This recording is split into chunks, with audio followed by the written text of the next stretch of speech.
Nossa. Agora esta chamada está sendo gravada. A minha filha está aqui do lado, mas ainda não chegou. Eu posso orar, se ninguém quiser sentir, aí se alguém sentir, pode orar, né? Não?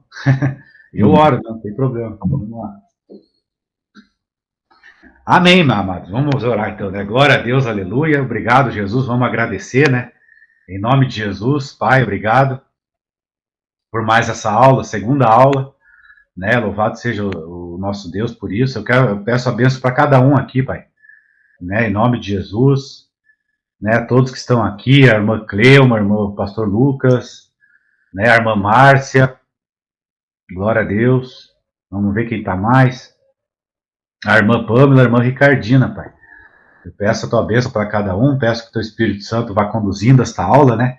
Em nome de Jesus aí, segundo a tua graça, segundo o teu poder, segundo a tua unção, né? Que o Senhor possa ungir o pastor Lucas aí, e todos nós, né? Oh, glória a Deus, esse avivamento que pode acontecer a qualquer momento, a qualquer segundo, Pai. E nós estamos esperando a tua noiva, né? Aparecer poderosa, linda, maravilhosa, né? Oh, glória a Deus, aleluia. É isso que a gente quer ver, né, amados? Ei, Deus poderoso. E eu peço a tua bênção, Pai. Derrama o teu fogo, a tua unção neste lugar. Em nome do Senhor Jesus. Assim eu já te peço e já te agradeço, né? Em nome de Jesus. Amém, amém, amém. Amém, amém.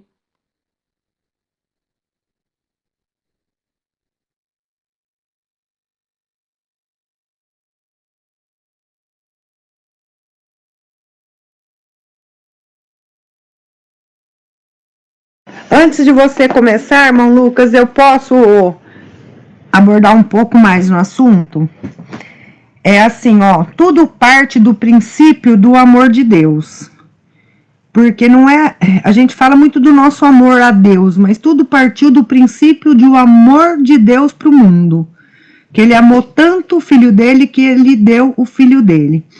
Por amor de nós, reconciliou a gente sendo inimigo. Então, o primeiro fator é o amor de Deus.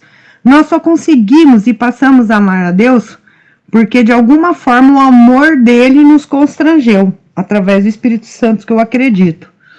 E o Senhor sempre coloca aquela questão assim, quem quiser ser maior no reino, que sirva mais. Quer dizer, negue até no último o nosso ego. Então, o que é o nosso ego? Eu entendo que o amor nosso por Deus, que o Espírito vai gerando em nós, essa entrega, da gente entregar o nosso livre-arbítrio para Deus. Porque como nós herdamos o pecado de Adão, a árvore do conhecimento do bem e do mal, e Deus ama o livre-arbítrio, a diferenciação, então tem coisas que em nós que foi contaminada. Então nós rejeitamos tudo para fazer a vontade de Deus, por amor a Deus. Quanto mais nós buscamos, mais vamos renunciando e mais vamos se aproximando, porque chega num ponto, eu vou falar na minha carreira espiritual. Quando Deus me tirou do mundo, da onde eu estava, o Senhor apertou tanto a minha vida, olha, eu sou grata por Deus, por tudo que eu passei. Porque dentro do tempo, a palavra fala do tempo da visitação de Deus, que eu acho que passa na vida de todos. Foi nesse tempo da visitação, que eu nem entendi o que era vida espiritual, e nem estava preocupado com a salvação da minha alma, mas foram as consequências das dores da minha vida material que houve uma oração de um clamor, se Deus existisse para fazer uma obra na minha vida, porque eu não queria mais viver. Então, o que o Senhor permitiu do meu sofrimento foram cordas de amor para me levar até Ele. E durante a caminhada, tenho que ser bem sincero com vocês, quando eu comecei a caminhar, eu lembro que às vezes eu fui em todas as igrejas, passava em tudo que é canto, eu fui. Aí os irmãos falavam de vida eterna, eu falava, meu Deus, esse povo tá falando de vida eterna aqui, a minha vida aqui na terra tá um horror. Não dá para resolver da vida eterna depois. Então eu não tinha esse amor pela vida eterna, porque quando você começa a caminhar, o Senhor foi consertando a minha vida material e foi fazendo. E hoje, depois de um bom tempo de caminhada, que eu falo assim, eu amo Deus a respeito de tudo. Eu passei a amar Ele porque o amor dele foi trabalhando em mim. De chegar ao ponto que eu não quero que o Senhor mais faça a minha vontade. mas que ele faça dele. Hoje eu estou interessada em fazer a vontade dele, não mais a minha. Agora a carne pula, porque em nós tem aqui o mal consumido. Então sempre uma coisa que eu aprendi com você é sujeitar a Deus. Tudo que eu for percebendo que provém do meu eu sujeito a Deus e Deus me ajuda, entra com o poder dele, pela força dele, de eu vencer aquilo. Amém. Né? Mas na minha caminhada eu fui percebendo que foi acontecendo essa lapidação, entendeu? Então inverteu e mudou. No começo o que era muito mais o amor de Deus na minha vida e continua sendo, mas a reciprocidade para o Senhor foi mudando no decorrer da história, entendeu? Amém. Foi mudando. De hoje de eu amar a vida eterna e saber que eu sou desapegada, o Senhor permitiu minhas provas aí, que vocês conhecem um pouco, e aí o Senhor foi me desprendendo mais, foi me mostrando que Ele cuida mesmo de mim, e de amar a vida eterna acima de tudo, entendeu? De querer o céu e de saber que isso é tudo passageiro, que eu tô aqui eu falo holograma, né? É um holograma, eu creio que é um holograma, e nós estamos aqui para retornar para casa, entendeu? Nós não temos todo o conhecimento, acredito que nós temos algumas partes que o Senhor vai dando, vai ensinando, alguns servos de Deus vai tomando maneirinha, a irmã Vicky, outros irmãos, algumas coisas que Deus me mostra para um, mas a gente não conhece todo o mistério que existe por trás, né? Um dia nós conhecemos em partes, né? Mas um dia a gente vai estar face a face com toda a verdade. E eu sei que é grandioso, entendeu? Eu sei que é grandioso e assim, e uma das coisas que eu falo que é para todos isso, sem tirar, confiança em Deus e amor a Deus e confiança em Deus, é o que o Senhor requer de nós, né? Assim, confiar totalmente no amor dele, né? Toda a nossa luta aqui na Terra vem muito lutando contra fé e dúvida, né? Sempre você tá no bem e no mal, sempre uma coisa facilitando a outra. Então, é uma das coisas que Deus me ensinou muito, confiar no amor dele e confiar nele, entendeu? De coração. E de ter no entrega, até que nada mais importe, entendeu? Só sabendo que podemos confiar no caráter, não duvidar do caráter de Deus, não duvidar do amor dele, e para mim isso justifica a fé, entendeu? Assim, em Cristo, que ele nos amou e confiar nele de todo o coração. Amém. Tá bom. Então vamos começar o assunto. Depois a gente volta nesse assunto aí. Quando eu falei com a Pâmela, estava o microfone ligado ou não? Tá. Tava? Porque eu acabei de ver que o microfone estava desligado, eu continuei falando e não percebi. Tá, tudo bem. Estava ligado, sim. Ah, tá, porque eu falei um monte de outras coisas aqui depois que o pastor Jones orou, eu deixei desligado o microfone e não vi, fiquei falando um monte de coisa e vocês nem ouviram. Sim, demorou um pouquinho para você entrar. Acho que estava sem imagem também, estava sem o vídeo também. Estava sem imagem, porque eu desliguei por causa da oração, desliguei a imagem e eu fiquei aqui falando e vocês não ouviram. Então, eu vou pedir aí, se todo mundo tiver com a sua Bíblia, me ajude aí, porque a aula vai ter muitas referências bíblicas. Então, eu queria que vocês procurassem para mim aí, cada um ficasse com uma parte, né? A irmã Márcia, consegue ficar com uma parte aí para ler?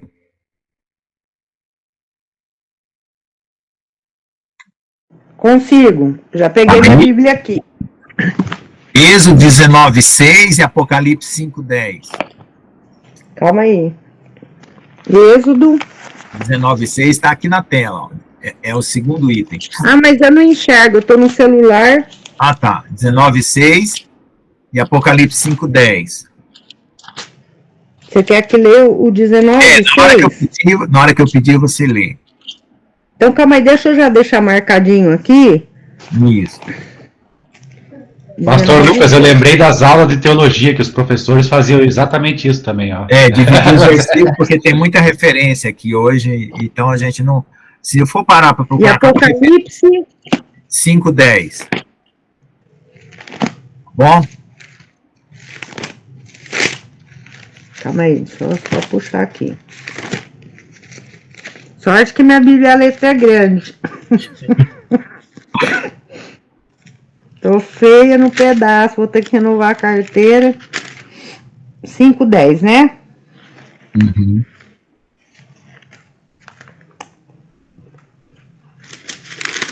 Pronto. Tá. A tia Ricarda consegue guardar aí para nós um versículo aí para ler depois? Pode ser. Daniel 7:13.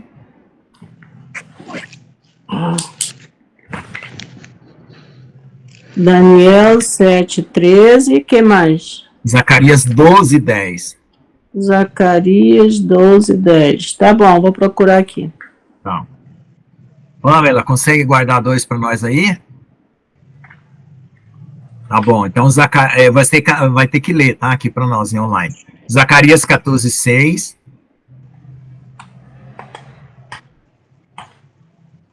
E Apocalipse 1, de 10 a 11.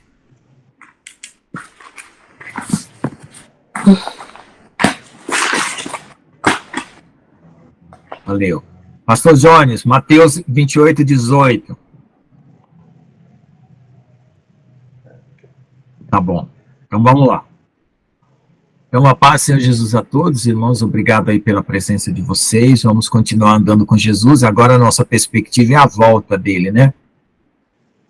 Nós ficamos lá nos evangelhos, percorremos 4 evangelhos, depois os Atos dos Apóstolos, né? Conhecendo ali as coisas que foram faladas durante o tempo, que foi falado na sequência, né? O que Jesus falou primeiro, o que Jesus falou depois, o cumprimento da lei, o cumprimento de tudo que ele fez, das festas. Perdão, pastor Lucas, é Mateus 28:18, é isso? É, 28:18. Então, a revelação de Yeshua. Então, aí nós passamos pelos Atos dos Apóstolos, onde a gente viu como que a igreja se movimentou depois da pregação do evangelho por Jesus, né, e da formação dessa igreja, né, junto com os apóstolos, né. E agora nós estamos aqui no 5º evangelho, que é uma revelação do próprio Jesus. Por quê? Porque os outros evangelhos e as cartas, vamos colocar os 4 evangelhos, foram relatos dos acontecimentos. Jesus não ditou para eles, escreve isso, escreve aquilo, faça isso, faça aquilo. Não, ia acontecendo e eles relataram, né? Naquela época, quando uma pessoa era importante, a paz, irmã Luana, quando uma pessoa importante, sempre tinha alguém escrevendo do lado o que estava acontecendo. Então, eles consideraram Jesus importantes, então apareceu algum escriba, alguém lá anotando as coisas. Depois houve uma compilação, né, sei lá, Mateus, talvez por Mateus ser um pregador de impostos, um cobrador de impostos, né, ele resolveu já começar a registrar, né, porque Mateus escreveu um evangelho para os judeus. Marcos, né, também deve ter começado a fazer algum tipo de registro, ele publicou primeiro, ele disse que o evangelho de Marcos veio primeiro, depois Lucas juntou todo mundo e foi atrás, e foi investigar para escrever o evangelho, e João também deve ter feito a sua parte, e no final formaram os 4 evangelhos. Depois veio Paulo com as cartas, e as igrejas mandando carta para lá e para cá, formaram as cartas que nós temos hoje. Teve cartas que foram destruídas, diz que tem a 3ª carta de Coríntios, né, que o Nério conseguiu destruir, ela é mencionada, ele não sabe o que aconteceu com ela, e assim por diante. Aí chega no Apocalipse, que é Jesus dizendo, escreve João, e aí Jesus começa a mostrar, e João escrever. É quase como um ditar, né? Então, por isso que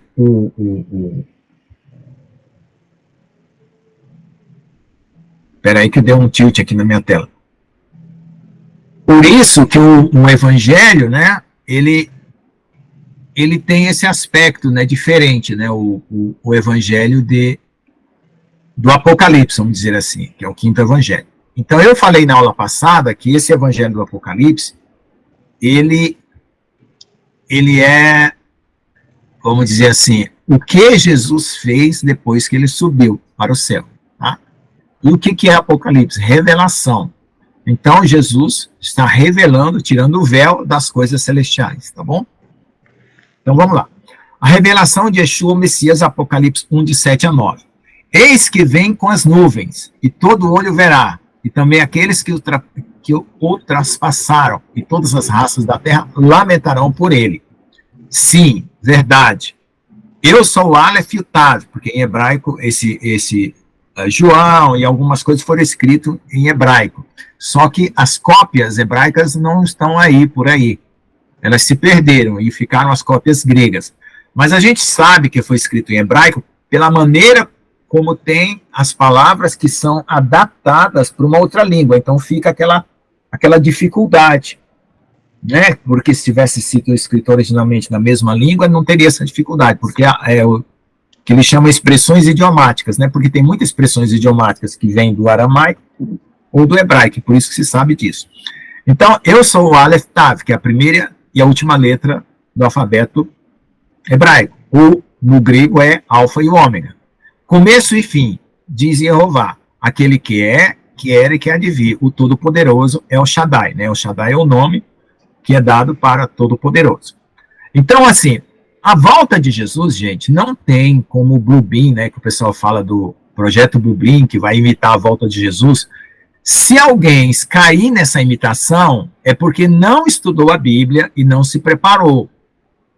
Porque, gente, é muito complicado que Jesus, ou que Deus, vai fazer uma coisa imitável. Certo? A volta de Jesus, ela é multidimensional. Por que ele está falando que todo olho verá? Porque os mortos vão ver Jesus voltar. Os vivos vão ver Jesus voltar. Os anjos vão ver Jesus voltar. Os demônios vão ver Jesus voltar. Não tem, é dimensional, é tudo. Não é simplesmente uma aparição, assim como alguns dizem, se for um globo, Jesus aparece de um lado e não aparece do outro. Não é isso, gente, pelo amor de Deus. Não. A volta de Jesus é a volta de Jesus. É o rei do universo, é o criador. Certo? Não tem como você fugir daquele dia e não tem como você se esconder. Todo mundo vai ver. É como se Deus rasgasse toda e qualquer limitação que houvesse para que a volta dele acontecesse. Tá? Então é por isso que está escrito até os que o traspassaram. Quem foi que traspassou Jesus? Foram os judeus lá do tempo dele. E como é que eles vão ver? Se eles já morreram? Aí os teólogos falam, não, mas esses traspassaram foram os judeus de agora. Não, os judeus de agora não traspassaram ele. Não pode ser. Foram os que traspassaram lá. Tá bom? Ou os romanos, vamos dizer assim. Então vamos lá. Aí aqui nós temos as referências 547, 548 e 549 e 550. Então, aí eu vou pedir para ler essas referências, né? 547 é... não, peraí, ficou faltando as referências 545, né? Os pecados e nos fez reis e sacerdotes. Então, essa referência dos pecados é aquela de Romanos, né? Que fala que... Essa eu vou ler, né? Essa eu vou ler porque é minha responsabilidade aqui. Romanos 3, 25, né? Ele morreu pelos nossos pecados. Isso aqui é o pedaço da última aula, eu acabei... Desculpa aí. 3, 25, né? Está dizendo assim, o qual propôs a propiciação pela fé no seu sangue para demonstrar sua justiça pela remissão dos pecados, dantes cometidos sobre a paciência de Deus, né? É aquele pedacinho lá do texto que ele está falando que ele morreu pelos nossos pecados, né? Nos fez reis e sacerdotes para o Pai, 545. Aí vem Êxodo 19, 6 e Apocalipse 5, 10. Quem tiver, por favor, leia. Vós me sereis reinos de sacerdotes e nação santa. São essas as palavras que falarás aos filhos de Israel. Aí eu já vou para o Apocalipse, irmão Lucas? Isso, pode já, com Apocalipse.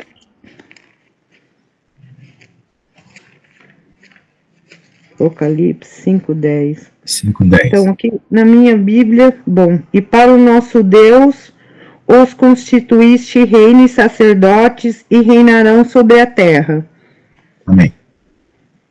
Então, a Yeshua seja agora o poder para sempre. É verdade. Então, verdade em hebraico, né, é emet. É usada indistintamente com a palavra amém. Nas sinagogas dos judeus caraítas até hoje. Aqui ele se refere a Yeshua como a verdade, né? João 14,6, que diz que eu sou o caminho, a verdade e a vida, né? E Apocalipse 3,14, que eu vou ler. Espera só um pouquinho, porque tem bastante referência hoje. 3,14 e ao anjo da igreja que está em Laodiceia, escreve, isto diz o Amém, a testemunha fiel, verdadeira, o princípio da criação de Deus. Então, veja só, nesse resíduo da aula anterior, nós estávamos falando, né, sobre aquele que se apresentou para João, né, e João começou a escrever uma carta para as igrejas, dizendo que Jesus, né, que ele estava escrevendo essa carta, né, e que tinha vindo de Jesus e assim por diante, e que ele lavou pelos nossos pecados e ele nos fez reis e sacerdotes para a glória do Pai, né, para todo sempre, amém. Tá? Então isso aí ficou um resíduo da aula passada com essas referências. Deixa eu ver aqui. Eu estou com dificuldade com as telas, mas vocês me perdoem aí. Então vamos lá. Então aí eu estava lendo aqui, né, eis que vem com as nuvens, todo olho verá, aí tem a 547, 548. Vamos lá, quem está com isso é a tia Ricarda. Então, Daniel 7,13, né? E depois Zacarias 12,10.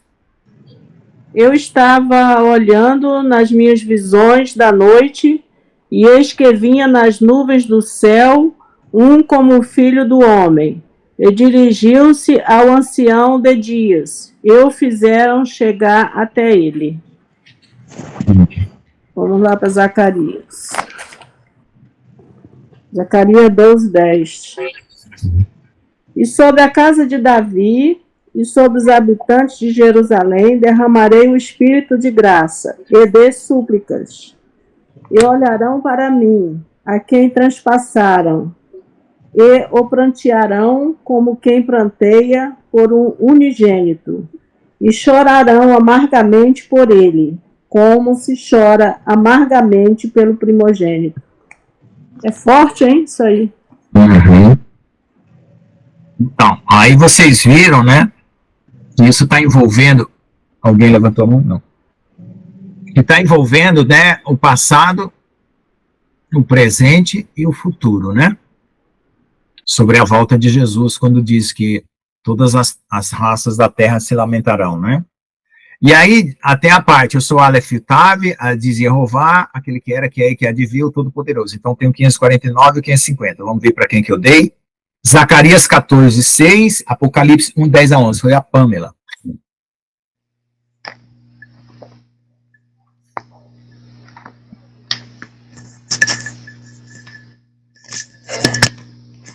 E acontecerá naquele dia que não haverá preciosa luz, nem espessa escuridão. Zacarias 14:6. Agora Apocalipse 1:10-11. Já pode ler ou espera? Pode ler, tá na sequência. Eu fui arrebatado no Espírito no dia do Senhor, e ouvi detrás de mim uma grande voz, como de trombeta, que dizia, eu sou o Alfa e o Ômega, o primeiro e o derradeiro.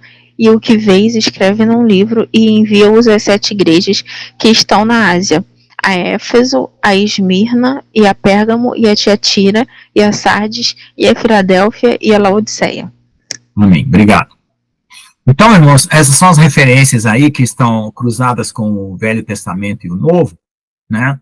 Dessas afirmações que são feitas no Apocalipse, né? E até o próprio Apocalipse foi usado aí como referência, porque sempre a palavra de Deus, ela se autorreferencia também por causa do passado, cada autor escreve um livro, então tem como se referenciar, e aí até o próprio livro, tá? Para mostrar essa consistência do que está sendo dito, tá bom? Então, eu acho que essa parte aí, que são os versículos 7 e 8, né, acho que está bem explicado. Vamos agora para o 9. Eu, Yohanan, vosso irmão e vosso parceiro na tribulação, no reino e na paciência de Yeshua, o Messias, era um prisioneiro na ilha chamada Patmos, por causa da palavra de Jeová e do testemunho de Yeshua, o Messias. Então, ele era um prisioneiro, foi levado para lá, né? O Império Romano normalmente prendia pessoas por causa de sedições e revoltas políticas, nunca religiosas, era dificilmente, porque o Império Romano, ele deixava você cultuar qualquer deus, né? desde que não interferisse nas coisas políticas deles. E aí deve ter havido perseguição, né, de judeus, de gente que denunciou e acabou ele indo para lá, né? É o que dá para entender. E pode também alguém ter dito que eles estavam esperando um novo rei, e isso foi interpretado de forma política, e ele foi preso pelo Império Romano, tá? Então vamos lá. A aparência do Messias, coisas que você viu. Então agora vai começar, de fato, a descrição do que ele está vendo lá, né? Eu estava no Espírito no dia de Jeová, tá? E ouvi atrás de mim uma grande voz como uma trombeta, dizendo, eu sou o Aleph e o Tav, o primeiro e o último. Escreva o que você vê em um livro e envia às 7 querlotes na Ásia Menor. Éfeso, Esmirna, Pérgamo, Tiatira, Sardes, Filadélfia e Laodiceia. E voltei-me para ver, né? Ele foi surpreendido com uma voz, né? E ele estava de costas, né? Para ver que falava comigo. E virei e vi 7 castiçais de ouro no meio dos 7 castiçais, um semelhante ao Filho do Homem. Quer dizer, ele tinha conhecido Jesus na carne. Tinha visto Jesus subir. Mas agora ele está vendo uma semelhança daquele Jesus que ele viu, né? Filho do Homem foi um título que o próprio Senhor deu para ele mesmo. Aí, olha só, o aspecto dele já está diferenciado, vestido de uma túnica que chegava aos pés e cingido com um cinto de couro. Sua cabeça e cabelos eram brancos, como a lã, como a neve, seus olhos como uma chama de fogo, seus pés semelhantes ao bronze polido, brilhando como numa fornalha, e sua voz como o som de muitas águas. Ele tinha 7 estrelas na mão direita, da sua boca saíram palavras que cortam como uma espada afiada de 2 gumes, e seu rosto era como o sol quando brilha em sua força. Quando vi, caí a seus pés como morto, e colocou a mão direita sobre mim, dizendo, não tenhas medo, eu sou o primeiro e o último, e aquele que vive e estive morto. Mas eis que vivo pelos séculos dos séculos, amém, e agora tenho as chaves da morte e do Hades, tá? Então, se você olhar aqui no começo, né, ele começa dizendo que a revelação que ele recebeu foi de Yeshua, né, que Jesus, tá? E aí ele faz uma introdução para as igrejas. Então, significa que ele completou essa carta acrescentando isso depois, né? Certo? Essa introdução aqui foi colocada depois, tá? E aí, quando é que Jesus aqui se identifica para ele, né? Exatamente quando diz que eu sou o Aleph e o Tav, né? Aquele que era, que é, que há de vir, tá? E aí ele está escrevendo isso, né? Com uma voz que está falando de trás dele, que é o Aleph e o Tav, o primeiro e o último, certo? E aí o que está acontecendo? Ele foi arrebatado no dia do Senhor. O que é o dia do Senhor? Né? Estava no Espírito de Jeová. É o dia da volta. Não é o domingo, porque tem gente que o dia do Senhor é o sábado. Ele foi lá, ele estava arrebatado no sábado. Não, a igreja fala, mudou para o domingo, porque ele ressuscitou no domingo. Não, é o dia da volta de Jesus. Então, Deus estava transportando ele no tempo para ver tudo o que ia acontecer. E o dia da volta do Senhor, ele é um período que começa até terminar, não é um único dia, né? É como se fosse essa palavra lá no hebraico, ela pode representar Yom, um único dia, um ponto, né, que é um único dia, ela pode representar uma estação, uma época, um cumprimento de um evento completo, tá bom? Então vamos lá. Então, escreva o que você vê em um livro e envia para 7 querlotes. Aí ele falou e voltei-me para ver e tinha 7 castiçais. Esses castiçais, né, todo judeu já conhecia os castiçais porque era usado no templo, né? E então, ele viu 7 daqueles, né? Ele viu 7 castiçais daqueles que eram usados no templo, com as chamas acesas lá que os sacerdotes alimentavam, né? Então, aí, se você procurar na internet, ele coloca uma única velinha com um castiçal e 7. Mas o que dá para entender é que ele está falando da menorá, 7 menorás. Tá? É o que dá para entender isso aí. Ok? Então, ficou faltando o pastor Jones, né? 550, né? Vamos ver aqui onde está o 550. Tá. O Todo-Poderoso. Leia, pastor Jones, aí que fala sobre o Todo-Poderoso. Mateus 28, 18. Opa, desculpa, é que tem um probleminha. Mateus 28, 18. Eu fui para frente e esqueci dessa referência. Jesus, aproximando-se, falou-lhes, dizendo, toda a autoridade me foi dada no céu e na terra. Amém. Amém. Bem, então, o que está acontecendo aqui? Ele está vendo o próprio Jesus que ele conheceu na Terra com um aspecto diferente. E está vendo o testemunho, né? Que está sendo dado dele no céu. Então, ele está conseguindo entender que é o mesmo Jesus, né? Por causa das revelações que estão sendo dadas através da própria boca dele e por aquilo que ele já conhecia dele, né? Então, aqui as coisas estão se encaixando, né? E ele está confessando, né? Que veio em carne, né? Em algum sentido aqui, já está dizendo que Jesus veio em carne, que ele veio em carne. E isso mostra que todo espírito que confessa que Jesus veio em carne é de Deus. Se você tiver uma visão, uma revelação, um anjo conversar com você, espera um pouco aí, deixa eu fazer uma pergunta para você. Você crê que Jesus veio em carne, você confessa isso, que o Filho de Deus, o Verbo de Deus veio em carne, aí o anjo confessa que o Filho de Deus veio em carne. Então pode continuar. Tá bom? Faça isso, porque antes eu estava falando para minha filha que eu pensava que era para usar só para as pessoas que viessem trazer profecia, palavra, que o endemoniado começasse a falar na igreja, você punha a mão e perguntar, confessa que Jesus veio em carne. Eu não sabia que era para usar para os anjos e para a revelação. E aí, com a irmã lá, eu aprendi isso. Então, esse é um critério importante, porque agora está surgindo muitas profecias de sonhos, visões e aparições, e as pessoas estão esquecendo de fazer o teste. E está começando a ter mistura, e daqui a pouco a gente começa a ter confusão. Mas foi dito isso, foi dito aquilo, e assim por diante. Então, vamos fazer esses testes, tá? Você está tendo um sonho, tem uma visão, você tem condição de interromper, com licença, posso fazer uma pergunta, né?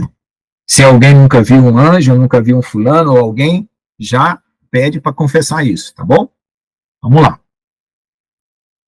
Então, agora vamos explicar por que ele está aparecendo com essas vestes, né? Vestido com uma única túnica que chegava aos pés e cingido com um cinto de ouro. Ouro, a gente sabe, cinto é verdade, né? Pela armadura de Deus, a gente sabe que é o cinto da verdade. Ouro é divina, a verdade divina. Cabelos brancos como a lã, né? O cabelo branco representa a sabedoria, né? Os olhos como chamas de fogo, olhos que brilham e prescrutam com todas as coisas. Pés semelhante ao bronze polido, brilhando como numa fornalha. E a sua voz como de muitas águas. Eu costumo dizer que a igreja do final dos tempos é a igreja dos pés de Jesus, né? Jesus é o cabeça e começou a formar a igreja até chegar nos pés. E essa igreja, que é do final dos tempos, ela vai ser polida como um bronze numa fornalha, que são as aflições, a grande tribulação e coisas do tipo, tá? Então Deus está demonstrando o corpo dele por completo, como se a igreja e Jesus já estivessem unidos, né? E o som como voz de muitas águas, porque quando você ouve essa voz de muitas águas, que eu já ouvi uma vez no arrebatamento, é como se um monte de gente estivesse falando ao mesmo tempo em uníssono. A voz de Deus parece isso, né? Ela estremece. Então, a gente pode entender, né, que Jesus e a igreja estão formando como que um corpo glorificado, e essas vozes estão em uníssonos, que é a voz de Deus. Ele tinha 7 estrelas na mão direita, que ele vai explicar o que é.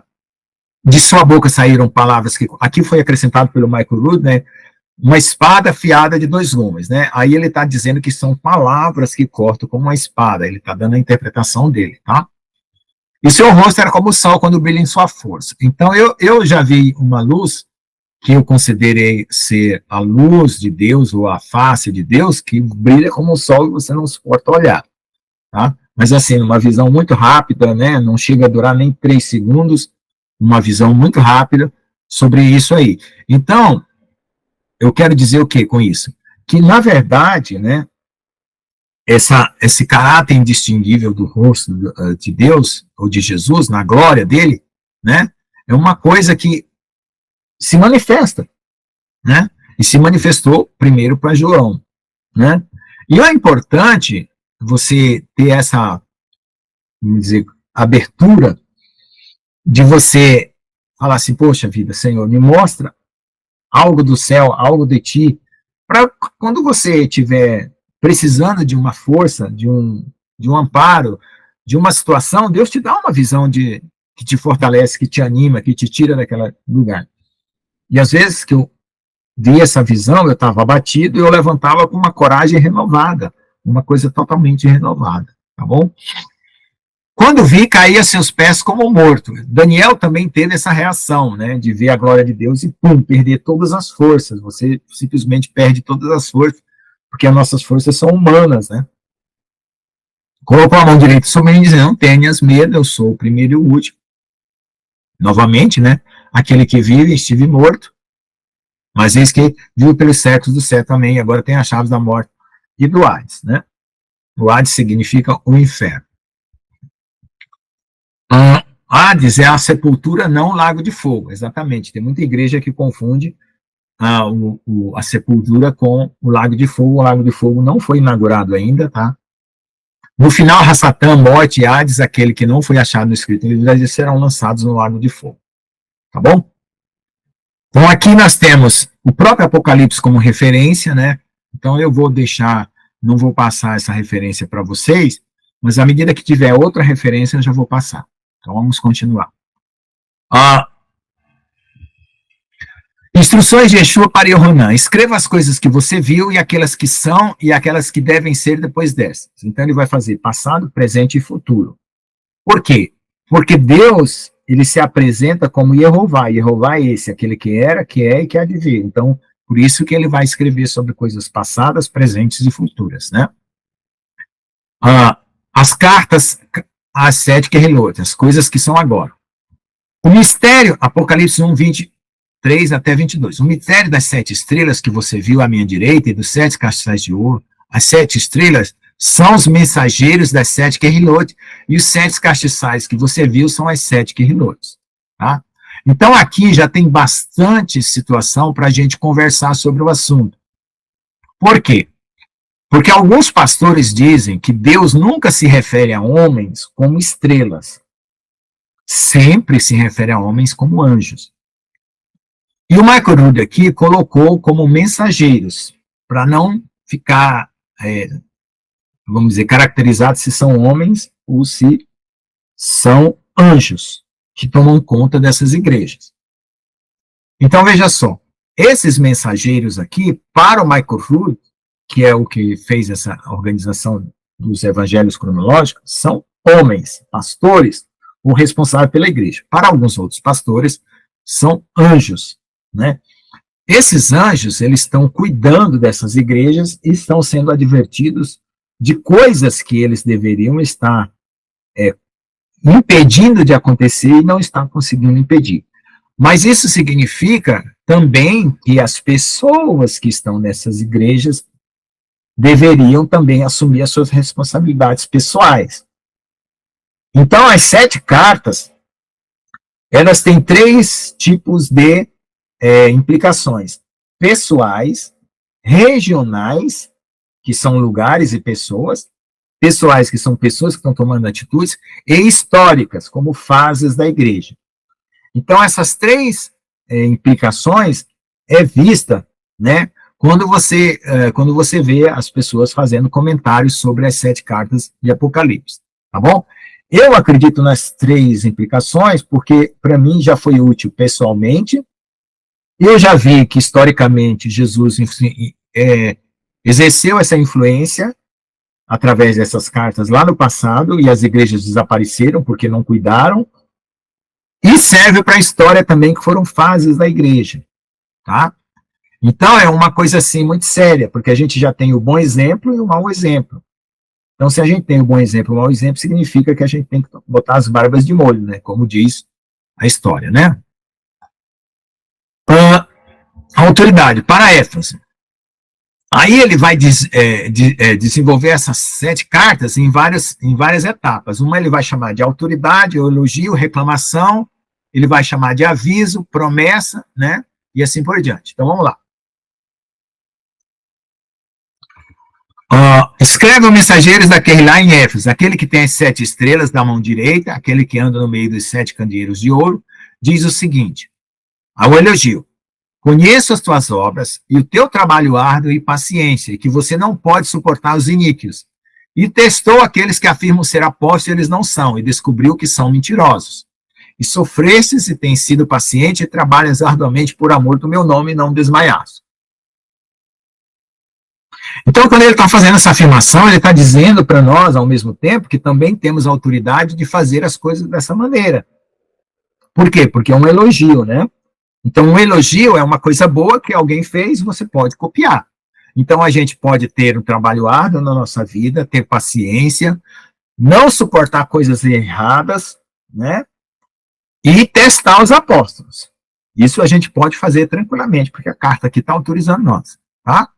Porque apóstolo é homens enviados diretamente por Jesus. No dia que eu já falei aqui, no dia que Jesus vai aparecer para mim, Lucas, eu sou Jesus, morri, vim aqui na terra em carne, e aí eu falei, não, é Jesus mesmo, está confessando que vem em carne, e agora eu estou te enviando para tal coisa. Aí eu falei, bom, então eu já sou apóstolo.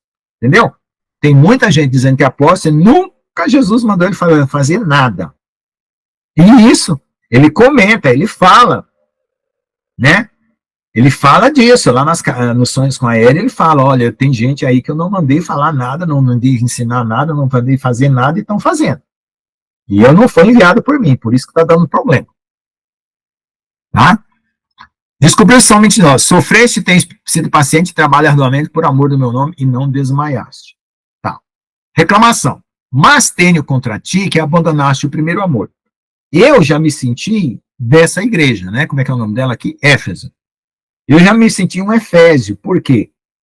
Porque quando eu comecei a minha carreira cristã, eu era uma pessoa muito aquecida, muito cheia do Espírito Santo, queria pregar o evangelho de manhã, de tarde, de noite, orava intensamente no sábado, no domingo, congregava segunda a sexta, ia para a faculdade, saía, já ia para o culto, tomava banho. E aí começou a acontecer pecados, dificuldades, situações, aquilo foi enfraquecendo. Entendeu? Então, hoje, eu penso assim, Senhor, me faz voltar ao primeiro amor. Por quê? Porque tudo que é mau exemplo, a gente quer eliminar. E tudo que é bom exemplo, a gente quer copiar. Então, a gente pega essas cartas, aplica na nossa vida e aplica, né, a palavra de Deus para entender o que está acontecendo com a igreja também. Porque aí a gente também pode ser usado na igreja para exortar. Então, aí ele está fazendo referências às coisas da frente, então não vou ler, tá? Porque a gente vai acabar vendo, de uma forma ou de outra. Aviso. Lembra-te, portanto, de onde caíste. Alguma coisa aconteceu para essa pessoa perder o primeiro amor. Ou essa igreja. Arrepende-te e faz as primeiras obras, caso contrário, irei até você em breve e removerei seu candelabro do lugar, se você não se arrepender. Então, aqui está pedindo arrependimento para uma pessoa que conhece o que Deus quer. Porque quando você prega o evangelho com uma pessoa que nunca viu Jesus, nunca ouviu falar de nada, você tem que falar que Deus amou ela de tal maneira que mandou Jesus na terra. E que ela pode procurar a Deus, porque Deus abriu a cortina do templo, e aí os pecados dela, ela trata com Deus, como eu faço isso. Se você gritar no meio da avenida para ou sei lá onde você estiver, arrependei-vos, arrependei-vos. E as pessoas não estão nem entendendo o que você está falando. Porque elas não são da igreja, elas não conhecem lei, não conhecem mandamento, vai arrepender do quê? Esse é o problema que tem acontecido hoje. A pessoa tem que saber do que tem que se arrepender. Então, tem que ter sido dado para ela alguma lei, algum mandamento. É claro que se você estiver na Praça da Sé, falando bem ato arrepender, você vai pescar um ou dois aí que já pertencia a alguma igreja, que conhece os mandamentos. Mas se você fosse numa tribo de índio, pregar o evangelho, eles não receberam a lei, como é que você vai mandar eles se arrepender? Então, o evangelho não pode começar da mesma maneira como começa para quem já conheceu a palavra. Né? Essa é a diferença. Todos são pecadores, não estou dizendo que eles não têm que se arrepender. Eles têm pecados para se arrepender. O índio tem pecados para se arrepender, assim como uma pessoa. Mas a forma de introduzir o evangelho é diferente. Por quê? Porque você tem que primeiro mostrar o que é a vontade de Deus para que eles saibam que aquela vontade não está sendo cumprida. Aí você vai levar eles ao arrependimento. Porque do contrário, você vai berrar, né? Vai criar inimizade e não vai ter produto, e não vai ter resultado nenhum, né? E outra, também não adianta você saber todos os segredos da vida de uma pessoa e ficar denunciando, né? Ela já sabe. A melhor coisa é você observar os bloqueios que a pessoa tem e dizer para ela, você não gostaria de se libertar desse bloqueio? Por causa disso está acontecendo aquilo? Então ali você pode também fazer esse tipo de exortação, que é uma coisa mais íntima, mais pessoal, né? Bloqueios, né? Mas nesse caso aqui, ele está gritando, arrepende, arrepende, porque já era uma igreja. Já tinha recebido um mandamento, já conhecia. Se fosse para judeu, também poderia falar, arrepende, arrepende, porque eles conhecem a Torá. Né? Então, cada caso é um caso, não dá para jogar todo mundo num pacote só. Né? Então, teve um pregador que foi para uma tribo indígena, e ele começou a contar as histórias lá de Abraão, de Isaac, Jacó, da lei, dos profetas, e foi perguntando para os índios o que eles achavam que era ser justo em tais e tais situações. E ele foi ganhando dos índios. Quando ele contou que Deus pediu o sacrifício de Abraão, e eles achavam, né, que Deus estava pedindo uma coisa justa. Aí quando Deus livrou, e levou um anjo, eles ficaram admirados. Eles ficaram admirados. Por quê? Porque o pregador mostrou para eles o contexto das coisas, né? O contexto das coisas, e aí eles entenderam, né? Eu li essa história desse pregador, e os índios começaram a entender como era o coração de Deus e os argumentos que Deus usava para julgar as coisas, né? É muito interessante isso. Porque se a pessoa já ser colocada em oposição direta a Deus, ela já é um pecador, já é um decaído. A carne já está operando. Você vai ressaltar inimizade contra Deus mais ainda. Isso aí não é uma obra que Deus quer. Porque Deus quer reconciliação. E não apontar o dedo e jogar no inferno. Então, quando você prega o evangelho na escola, nos seus amigos, você tem que estar imerso numa situação para poder você saber pedir a Deus sabedoria para conversar, né? Atrair os seus amigos, para que eles sintam que Deus os ama e que a partir desse amor eles se disponham a se arrepender, a deixar para ter a vida com Deus, que Deus convida cada um de nós, tá bom? Vamos lá. Esmirna. Aqui tem ouvidos. Aí vamos para a promessa, né? Não, aviso. Lembra-te, portanto, onde cair, se arrepende, faz as primeiras obras, caso contrário, irei até você em breve, e removerei seu candelabro do lugar, se você não se arrepender. Mas tens a teu favor, que odeias a obra dos nicolaítas, que também eu odeio. O que são nicolaítas? Nicolaítas são pessoas que dominam a igreja, que são os pastores donos de igrejas, e também outros sacerdotes de outras religiões que dominam as pessoas, dizendo que elas devem ou não devem fazer, segundo a vontade deles, tá? Que dão mandamentos humanos. Quem tem ouvidos, ouça o que o Espírito diz às querrilhosas, que o vencer darei para comer da árvore da vida que está no meio do paraíso e de Jeová. Então aqui nós vamos lembrar de João. Em João fala assim, quem é que vence o mundo? Aquele que crê que Jesus é o Filho de Deus. Esse vence o pecado, né? Vence o pecado, vence o mundo, vence o pecado e vence a morte. Essa é a fé verdadeira, que crê que Jesus é o Filho de Deus e se arrependeu e se entregou para ele. Agora, como ele está falando aqui, essa carta aqui, ela vai atravessar o tempo, desde o dia que Jesus deixou a igreja, até o dia que Jesus voltar. Então, ela vai envolver aquelas pessoas que vão estar na grande tribulação. Porque na grande tribulação, elas precisarão vencer. Entende? Mas agora, você que está esperando a volta de Jesus, e você está em vias de ser transformado, porque você é uma primícia, alguém que está chegando primeiro, né? Porque tem o resto de um mundo inteiro dormindo. Então, você está concorrendo a primícias. Então, você já é um vencedor. Entende? Por quê? Porque você já está definindo a sua situação aqui e agora. Então só falta Jesus aparecer e te levar. Por quê?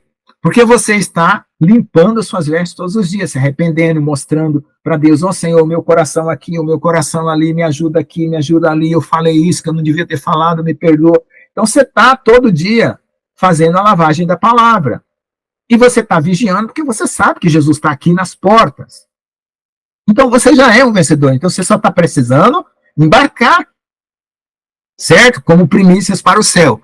Mas existe um monte de gente que vai ter que passar pela grande tribulação e vai ter que ler essa carta e lutar até o fim para ser um vencedor. Então você veja como a carta ela atravessa todo o tempo, do começo até o fim. Tá? Eu perguntei para o Senhor, mas Senhor, por que o Senhor está falando ao que vencer, darei isso, darei aquilo? Né? Então, cada coisa não pode ser uma carapuça para todo mundo. Né? Essa palavra não pode ser uma carapuça para todo mundo. Cada pessoa está numa condição, numa situação diferente. Tá bom? Então aqui nós estamos 21h18, vou dar mais só um pouquinho, porque eu costumo terminar 9 horas, mas chegamos aí atrasado. Vou dar só mais um pouquinho aqui para a gente começar os comentários. Esmirna, autoridade. Eu escrevo ao mensageiro da Kehilá em Esmirna, o primeiro e o último, aquele que estava morto e viveu. Diz o seguinte, elogio. Conheço as tuas obras, a tua tribulação e a tua pobreza, mas tu és rico. Então era uma igreja humilde.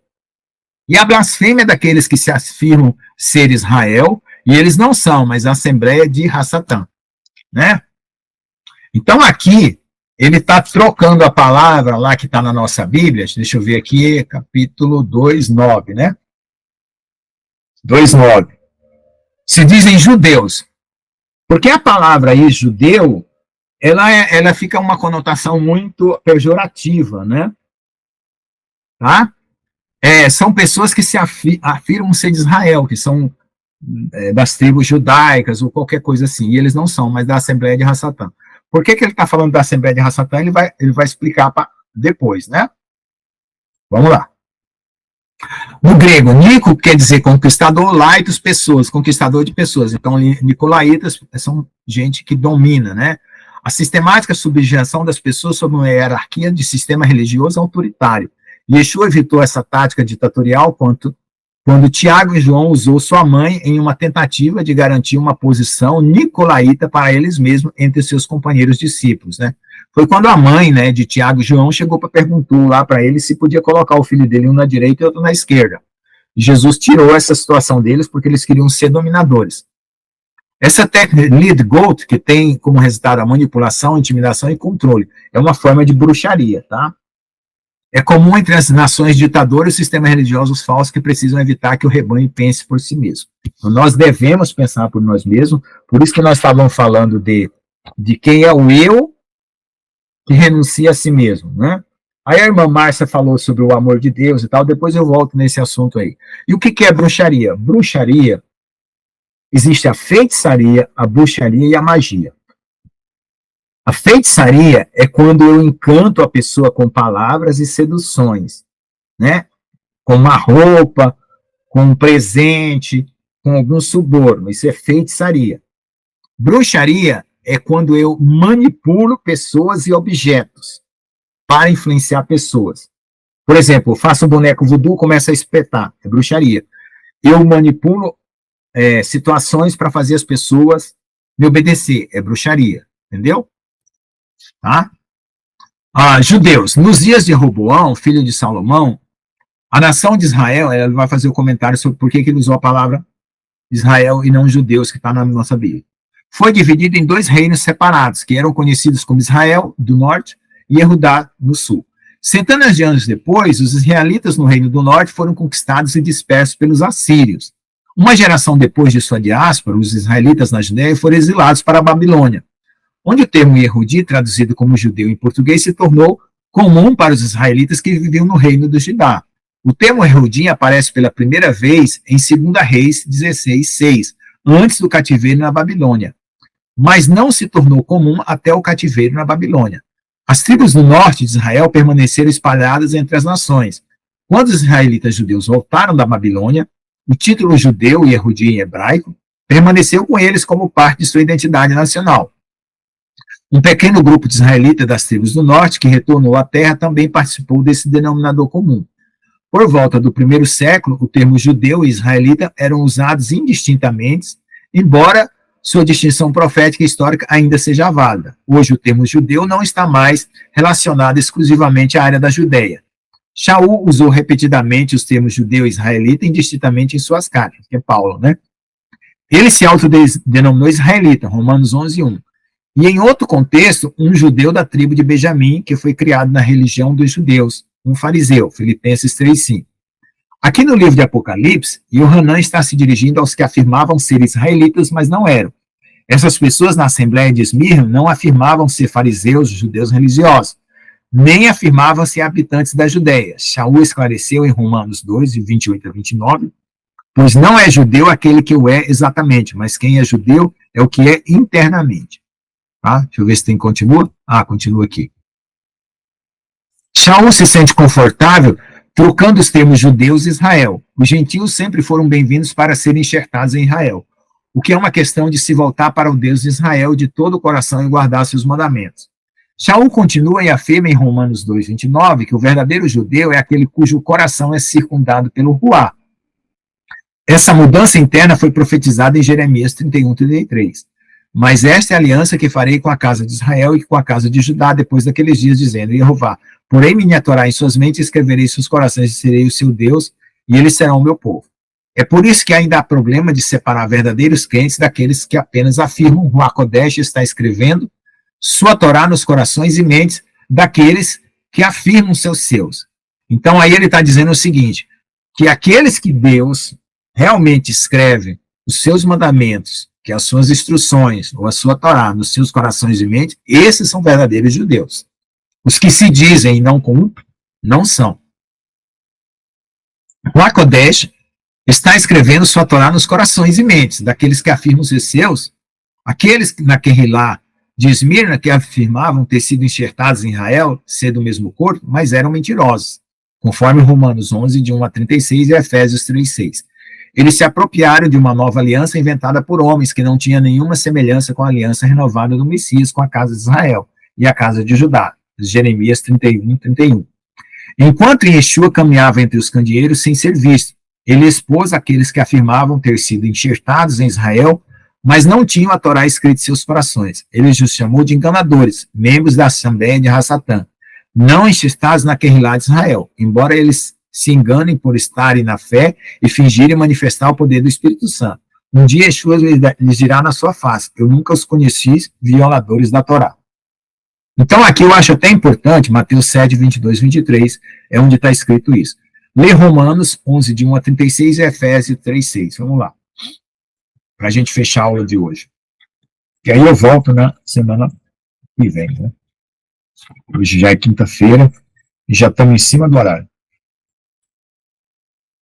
O futuro de Israel, né? Então, esse capítulo...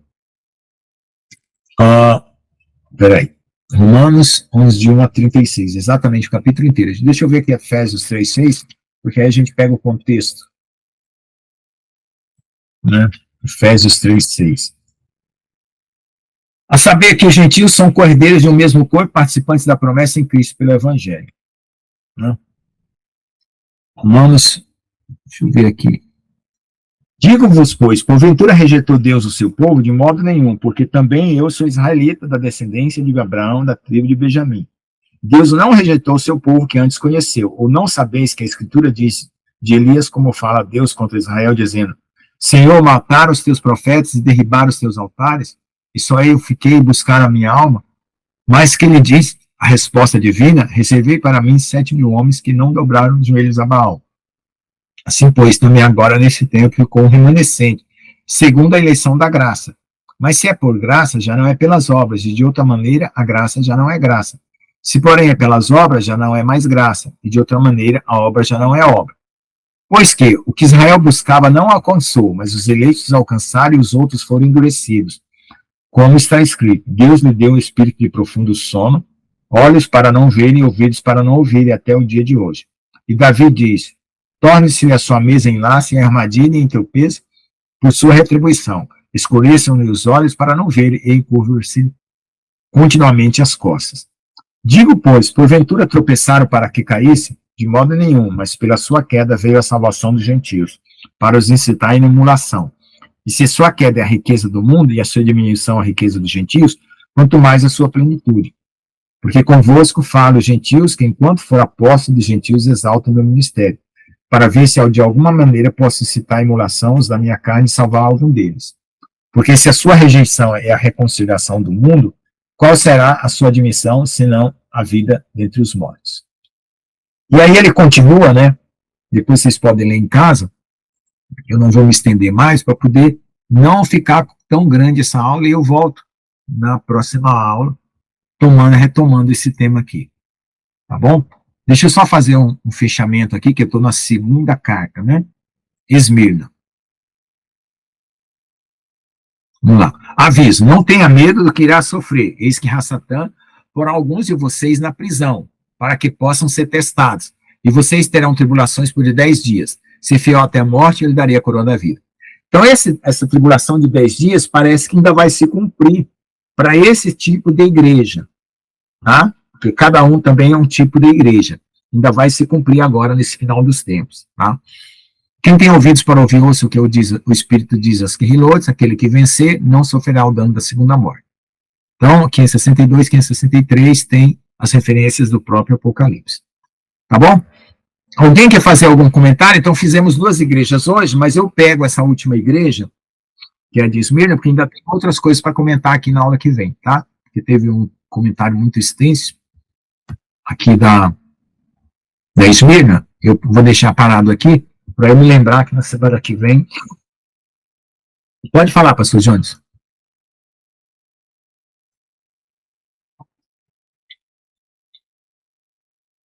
Amém, glória a Deus. Dá umas pane aqui no microfone, né? Eu aumentei a tela aqui sem querer, não consigo diminuir, e não foi pelo comando normal. Agora eu estou preocupado. Amém. Mas glória a Deus, né, pastor Lucas? Olha, eu lembro, né, que eu me converti, né? E, quer dizer, assim, vamos dizer, né? A gente recebe, né, o Espírito Santo pela primeira vez, né? Aquela coisa que até a irmã Márcia falou, que é o amor de Deus constrange, né? Mas é porque... E é a presença do Espírito Santo, né? E quando a gente, pela primeira vez, a gente se converte, né? Assim, é um mistério, né, pastor Lucas? Como é que funciona o negócio, né? Mas, assim, no meu caso, né? Acho que, poxa, tem tantos casos diferentes, né? Assim, como é que a pessoa recebe o Espírito Santo de Deus pela primeira vez na sua vida, né? Que aquele momento é indescritível, né? É quando Deus te constrange mesmo. O amor de Deus te constrange mesmo, né? É coisa tremenda, né? Coisa maravilhosa. Né? Aí a igreja fala que, não, você tem que aceitar Jesus e tal, né? Mas a gente sabe que isso acontece pela fé, né?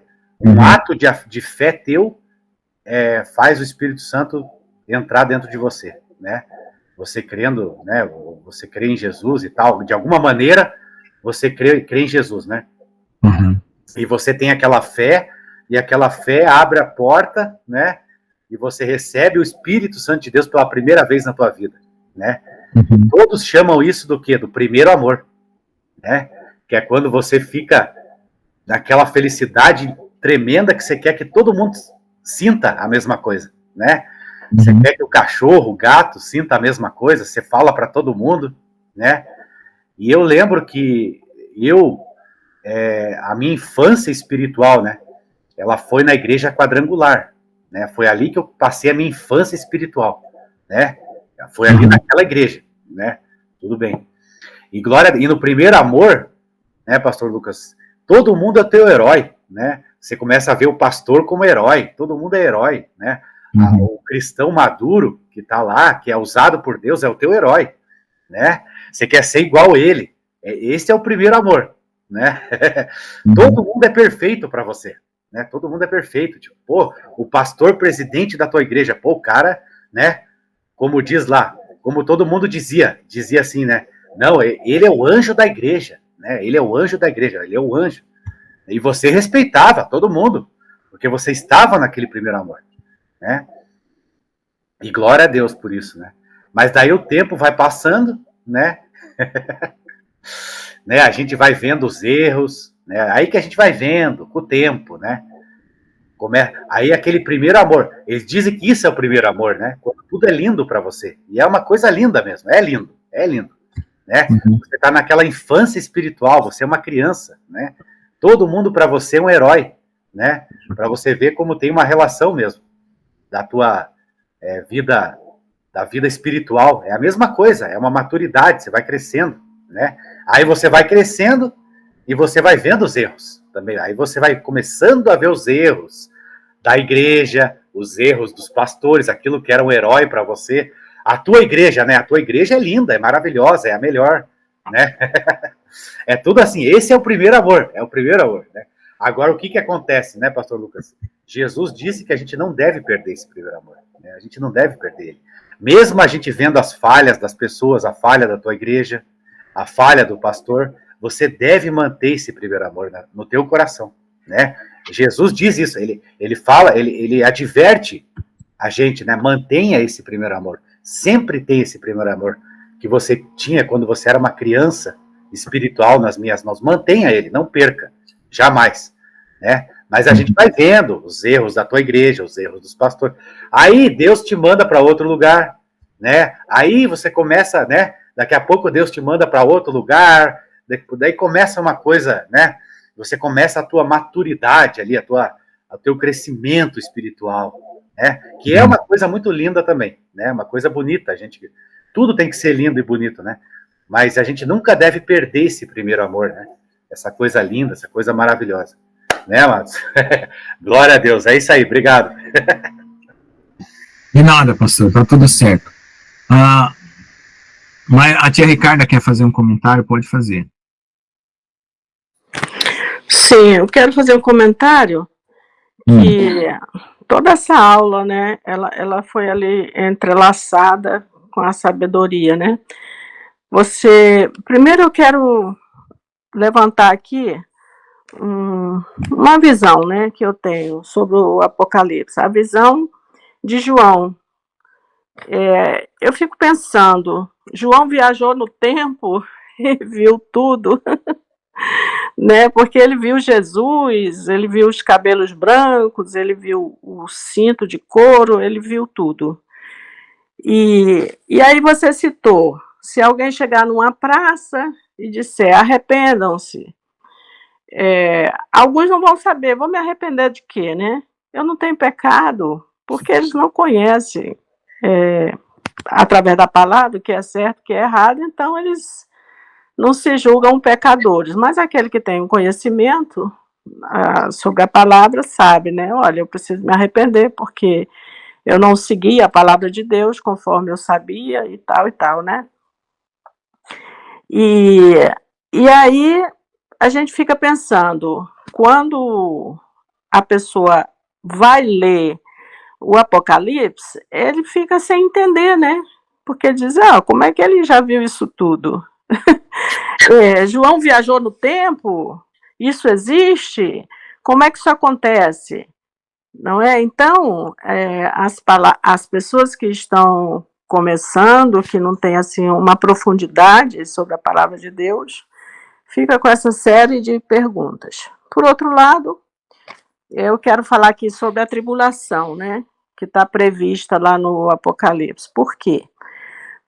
Porque nós, ou muitos de nós, né, precisa sofrer, precisa sentir a dor, conforme até a irmã Márcia falou aí no início, né, que ela sofreu a beça e tal, e eu não sou diferente, né, depois de bater com muito a cara no chão, levantar e cair de novo, eu cheguei à conclusão que eu tinha que buscar Deus. Enfim, estou aqui. Mas a tribulação, ela terá que vir porque as pessoas têm que sentir dor, né? O que nós estamos vendo agora, no final dos tempos. Nós, não quero falar muito de política, mas é a nossa realidade. Nós vivemos aí, anteriormente, algo bom, né? Nós podemos ver muita coisa boa que o governo anterior fez, levar água para o Nordeste, dar dinheiro para aqueles que perderam os empregos, ajuda aí para aquelas crianças que nasceram com a cabeça grande lá, porque tiveram problemas, enfim. E agora a gente está vendo o contrário, né? A água do Nordeste foi cortada. Eu sei porque eu tive lá na época que tinha água, estava todo mundo feliz, todo mundo plantando, as pessoas tinham frutas, era tudo maravilhoso. Agora ninguém tem nada. Não tem água, não tem nada, né? Então, mas isso tem que acontecer e para Jesus voltar tem que piorar muito ainda, porque a tribulação tem que estar aí, porque já está previsto, João não já viu? Que vai haver a tribulação. Então, nós só temos mesmo, nós cremos por quê? Porque nós que já aceitamos Jesus, nós somos como crianças. Nós cremos o que está escrito lá. Não é? A criança, quando o adulto diz aí, conforme o pastor acabou de dizer, né? Que as crianças, os jovens que estão na igreja, vê ali o pastor e tal, o anjo da igreja, as pessoas vão acreditando que, principalmente as crianças, porque elas são crianças. Mas nós acreditamos no Apocalipse por quê? Porque nós, com diversos graus aí, nós já fomos transformados e nós cremos que João teve a visão, não sabemos se ele viajou no tempo, não sabemos ali exatamente como aconteceu, mas nós cremos que o Apocalipse é verdade, não é? Então, eu estou aí bem animada para estudar esse livro, porque eu tenho ainda muitas perguntas, né? E eu espero que durante as aulas, né, a gente vá nos complementando aí, um complementando o outro, né? Trazendo aí os tesouros, né, que cada um tem guardado, e o Espírito Santo nos dando a oportunidade aí de externar essas dúvidas para que um complemente o outro, porque a gente sabe, nós somos muitos, porque Deus é tão grande que ele precisa de muitos, né, para se mostrar, para falar e tal. Então é isso, meus amigos, meus irmãos queridos. Gostei muito da aula, que Deus continue nos abençoando. Amém, amém. Então, obrigado aí por todos. Eu queria só fazer um comentário antes de parar na gravação. Quando eu fiz a pergunta lá, eu elogiei a resposta da irmã Pamela, né? Só ela é jovem, né? Precisa ser entusiasmada, né? Porque o jovem passa muita dificuldade, então tem que ser encorajado. E a irmã Márcia deu uma resposta também muito boa. Parabéns, irmã Márcia. E principalmente quando você fez o comentário já na hora que eu disse que estava gravando. Só que nas entrelinhas, irmã Márcia, eu vou voltar ainda com esse tema para nós conversarmos, né? Porque você falou de não desconfiar do amor de Deus, não desconfiar da integridade de Deus, falou muita coisa maravilhosa, importante e tal. Então, mas eu ainda tenho uma perninha de uma coisa, porque, veja só, opinião minha, tá? Opinião minha. Você está bem morta, bem mortinha na carne. Então, é como se você, assim, para Deus transformar você e levar para o céu, tá um filete, um filetinho de nada. Por causa desse muito sofrimento que você passou, então você sacou todo o conteúdo. Eu, no meu caso, eu vejo ainda uma resistência. Por que eu vejo uma resistência? Porque eu já aprendi a abrir mão da minha vontade. Não totalmente, mas posicionalmente, já estou me posicionando, abrir mão de vontade e fazer a vontade de Deus, como que diz. Eu descobri que minha vontade não serve para nada, não é lá tão grande coisa como eu achava, mas eu penso na minha identidade. E você não perdeu a sua identidade, apesar de você estar, vamos dizer, mais mortificado do que eu, vamos dizer assim. Por quê? Porque parece que dentro de mim existe um egozinho ainda que resiste a Deus, questiona, sabe? Não que eu vou, sei lá, Não sei. Eu acho que eu não vou deixar de fazer perguntas. Mas eu vejo isso. Por quê? Porque eu sempre faço aquela comparação da mola, né? Quando você tenta se santificar, você aperta uma mola. Quando ela volta com mais força. Então, essa autossantificação, ela tem esse resultado de repulsa. Porque é você tentando santificar. Quando Deus te santifica e te amortece, não dá essa repulsa.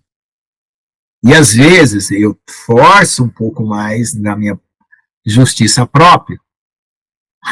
Não, a luta diária precisa ser mais. Não, cuida não. Não estou falando que você não tem luta, eu estou falando que você está mais morto do que eu para a carne. É isso que eu estou falando. Presta atenção. Então, veja só.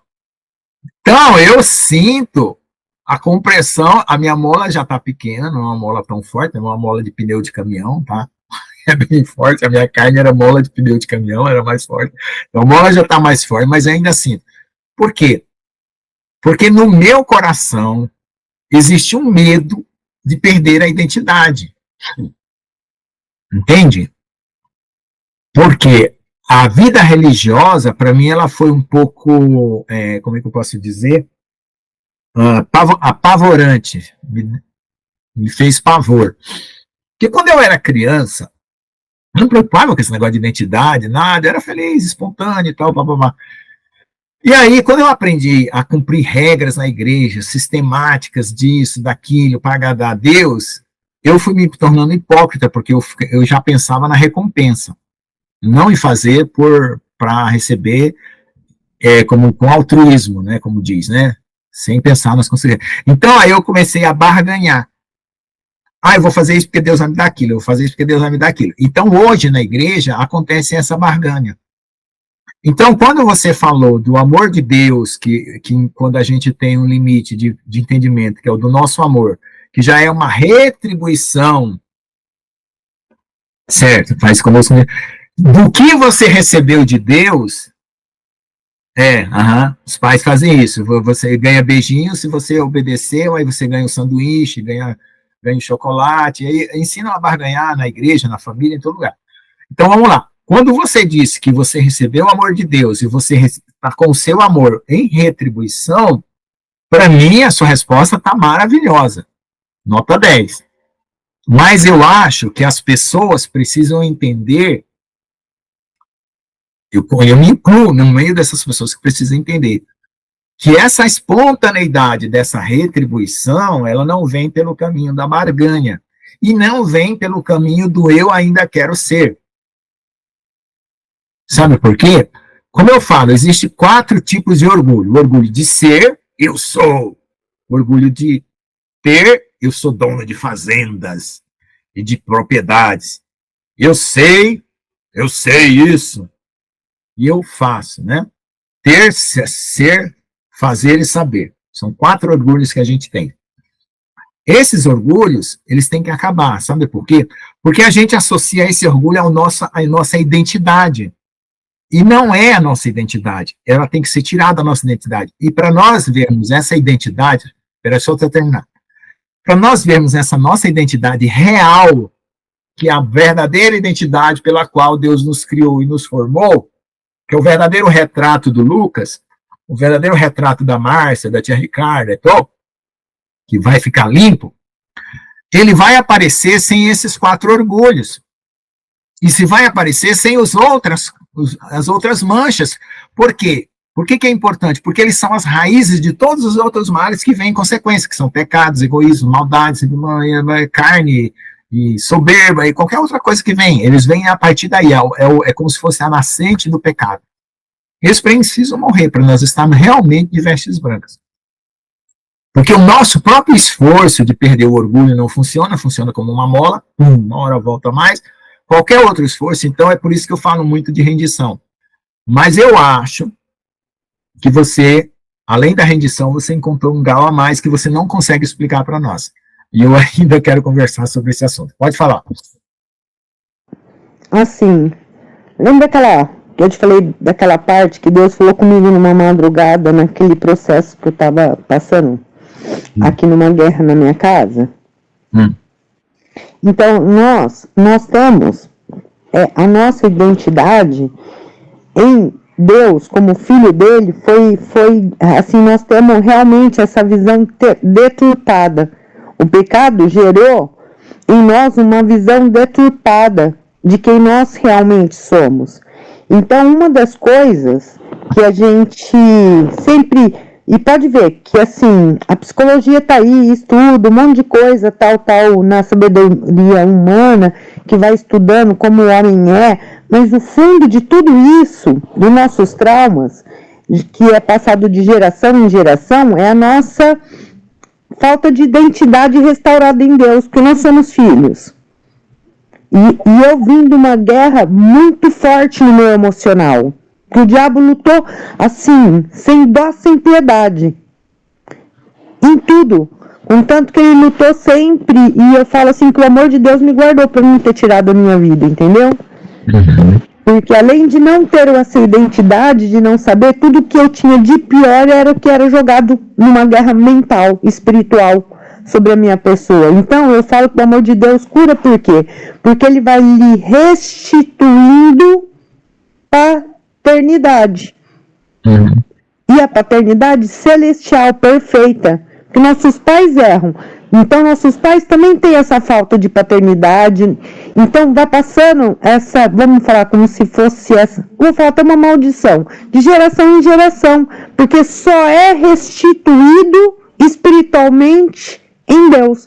E aí Deus vai curando as nossas marcas intrínsecas na nossa alma. Concordo plenamente. Né? Porque assim, quanto mais. Aí como eu falo, por que vai curando? Por que o ego vai saindo? Porque nós não precisamos fazer nada para ser amado. Nós somos amados, porque somos filhos dele. Entendeu? E é tão difícil para nós, devido a essa deturpação que nós temos, de aceitar o amor por si próprio. Por isso que é passado de geração em geração, se não tirar nota boa, não vai ganhar o doce. Não é assim? Olha, e os pais não fazem isso por mal, mas é tão intrínseco dentro do ser humano que é feito esse tipo de atitude. E perverte, no final perverte. E perverte, porque nós temos essa quebra do amor verdadeiro, que é a única que vai restituir, na verdade, nossa personalidade, a nossa pertencimento, entendeu? E tudo mais. E é tremendo, né? É muito profundo isso. E assim, eu quero muito, muito do Senhor, menos de mim, porque me suportar é difícil. Eu não me suporto. Bom, eu não me suporto, eu preciso mais e mais do Senhor. Se você não se suporta, e esse eu que você não suporta é o seu eu pecador, tá ótimo. É tudo que tá aí sem estar. Porque, veja, você está descolando, né? Você tem o eu pecador e o eu restaurado. Então, você está te descolando desse outro. Então, uma hora você vai separar dele e esse aqui vai morrer todo, né?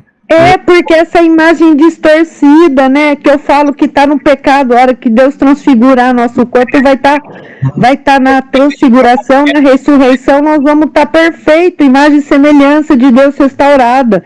Mente, corpo, alma e espírito, entendeu? Amém. Então, isso aí é que os crentes hoje não ensinam na igreja, que você está colado duas pessoas, que uma vai morrendo e outra vai crescendo. Porque quando eles falam que você batizou e tudo, você não pode pecar mais, é como se a outra tivesse desaparecido. O eu pecador tivesse desaparecido, né? Aí você, quando pecou, ai meu Deus do céu, eu pequei o céu, porque eu era o único que eu tinha ainda, né? O gato tem 7 vidas, eu tinha 2, né? Perdi uma, fiquei com a espiritual. Aí eu pequei justo depois de crente, agora eu vou para o inferno, porque agora não tem mais. Não, gente, não vai para o inferno. Você está com os dois ainda. Deus não descolou você. E esse é o problema do perfeccionismo religioso, que cria gera toque religioso, gera mau pensamento, blasfemia contra o Espírito Santo, e aquela bagunça toda que está todo mundo hoje psicótico dentro da igreja, por causa disso.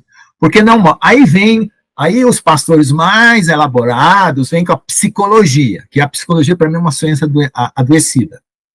Psicologia para mim não adianta o pastor ser psicólogo e vir conversar comigo, porque não convence. A ciência é psicologia, ela seria convincente para mim se ela dissesse, existe Deus e existe pecado, dentro do dicionário da psicologia.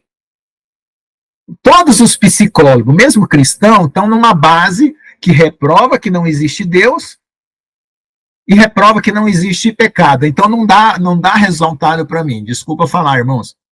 Eu sou muito aberto nas coisas, eu jogo limpo com todo mundo.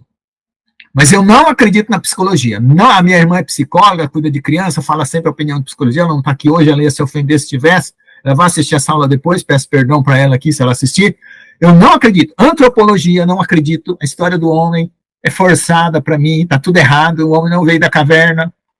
Psicologia e outras vias que tem por aí. Tá? Não consigo acreditar porque a base está quebrada. Para mim, a palavra de Deus fala, Deus existe, mandou Jesus e existe o pecado. Se as ciências considerar essas bases, eu começo a respeitar. Matemática, física, química, qualquer uma. Porque de academia eu já estou cheio. Como disse Paulo, fui fariseu dos fariseus da tribo de Benjamim, zeloso da lei. Então não me convençam disso, porque não adianta. Se você colocar as bases certas, eu começo a conversar com você. Então, o que acontece com a igreja? Vem pastores, psicólogos tentando organizar um negócio. E aí, ajuda. Não vou dizer que não ajuda, mas não resolve. Por quê? Porque falta esse fundamento, conhecimento maior do amor de Deus, que é o que está faltando hoje na igreja, conhecer Deus mesmo assim, na pele, pegar na bochechinha dele, falar meu chuchuzinho, sentir o coração de Deus, botar aqui o peito nele e sair tum, tum, tum, tum, tum. É isso. Você entende? E o que a gente consegue é na oração, a custo, de muito custo de jejum e oração, moendo trigo, porque jejum e oração é você pegar, moer trigo, espremer azeitona para sair o azeite do Espírito Santo. Não é para qualquer um, não. Não pense que é indo segunda, como é que é? Domingo e sexta-feira na igreja que você faz a sua vida espiritual crescer, que isso aí é só cumprir tabela. E ainda para o pastor ver.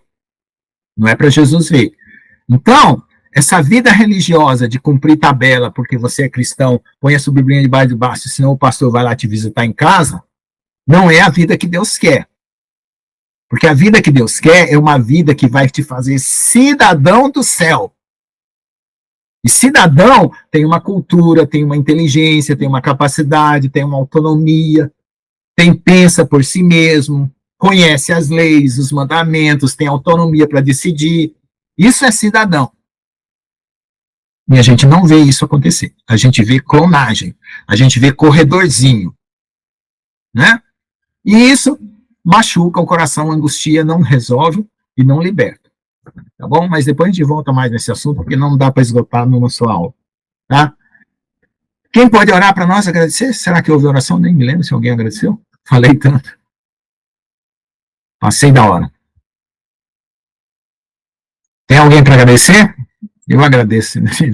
Eu sou a última pedra. Tem ninguém para agradecer? Bom, eu agradeço.